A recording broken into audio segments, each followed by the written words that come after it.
Hi friends, ఇక దండారి ఉత్సవాలు సల్పలవాగులో ఉన్నాయంట తేవపూర్ దగ్గర. సో ఈరోజు అక్కడికి పోయి ఎక్స్ప్లోర్ చేద్దామని ఫిక్స్ అయినా. సో అక్కడికి వెళ్ళాక చూద్దాం ఫ్రెండ్స్ ఎలా ఉంటుందో. పోయిన ఇయర్ వెళ్ళినా బాగానే ఉండే, కానీ ఈ ఇయర్ అంత ఎక్కువ 5 ఏమో వచ్చాయంట. సో మరి ఎలా ఉంటుందో పోయినాక చూద్దాం ఫ్రెండ్స్. మీకు కూడా చూపిస్తా ఈ దండారి ఉత్సవాలు ఎలా ఉంటాయో. సో అక్కడికి వెళ్ళాక ఇంకా మాట్లాడదాం ఫ్రెండ్స్. Okay, by by. ఇప్పుడే నేను సల్పలవాగు చేరుకున్నా ఫ్రెండ్స్. ఇగో ముందుకు ఇలా నడుచుకుంటూ వెళ్ళాలి. ఇలా వెళ్తే అవతల మనకు దండారి ఉత్సవాలు ఉంటాయి ఫ్రెండ్స్. మనం అక్కడికి ముందుకు వెళ్ళాలన్నమాట. ముందుకెళ్తే అక్కడ ఇగో చిన్న వాగు, తాత్కాలిక వంతెన ఏర్పాటు చేశారన్నమాట.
చూడండి ఫ్రెండ్స్, అగో దండారి డ్యాన్స్ చేస్తున్నారు.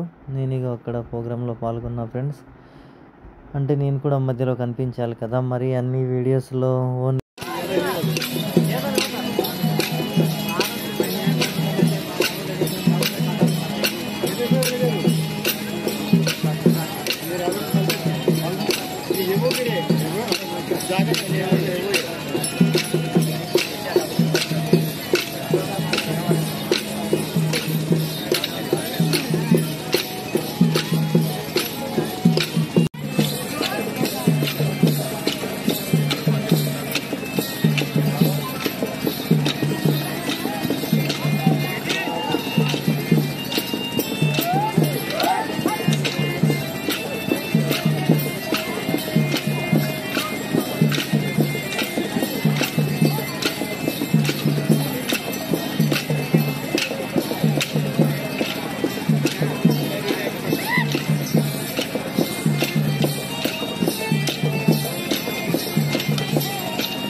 అంటే మహిళలు కూడా నెక్స్ట్ డ్యాన్స్ చేస్తారు ఫ్రెండ్స్. చూడండి,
మహిళలు చాలా బాగా నృత్యం చేస్తున్నారు ఫ్రెండ్స్. చూడండి, మా కల్చర్లో చాలా బాగుంటుంది.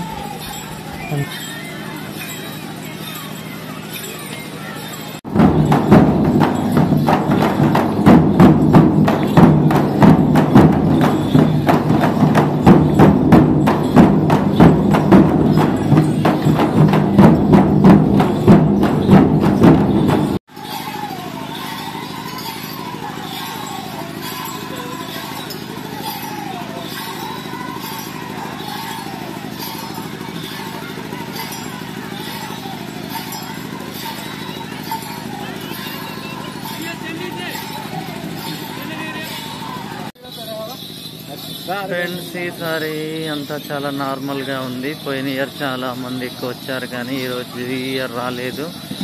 ఇయర్ ఓన్లీ 5 వచ్చాయంట. 5లో ఆల్రెడీ 2-3 వెళ్ళిపోయి, అంటే ఆల్రెడీ 2 బ్యాచెస్ ఒక్కొక్కరు వెళ్ళిపోతున్నారు. అంతా నార్మల్.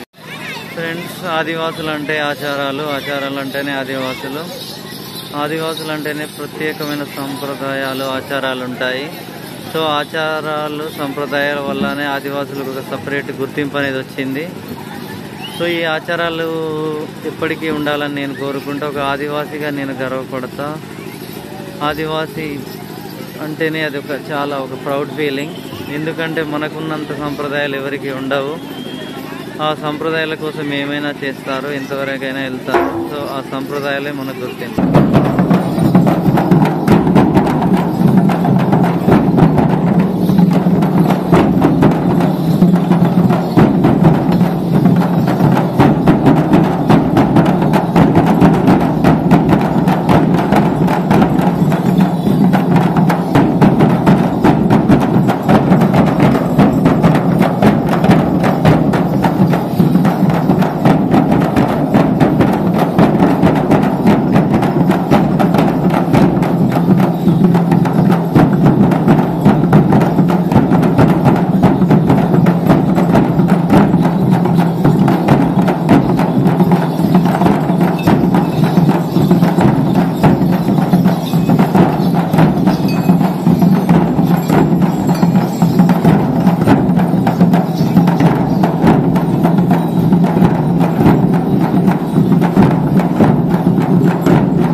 చాలా నార్మల్గా ఉంది. పోయిన ఇయర్ చాలా గ్రాండ్గా ఉండే, కానీ ఇయర్ ఏం లేదు ఫ్రెండ్స్. ఓకే, ఎన్నో కొన్ని వీడియోలు అయితే తీసిన, మళ్ళీ కొత్త వీడియోస్తో మీ ముందు ఉంటా friends. Thank you so much. Always support చేయండి విజయ్ రైడర్. ఇన్స్టాలో ఫాలో చేయండి, యూట్యూబ్లో సబ్స్క్రైబ్ చేయండి. Thank you.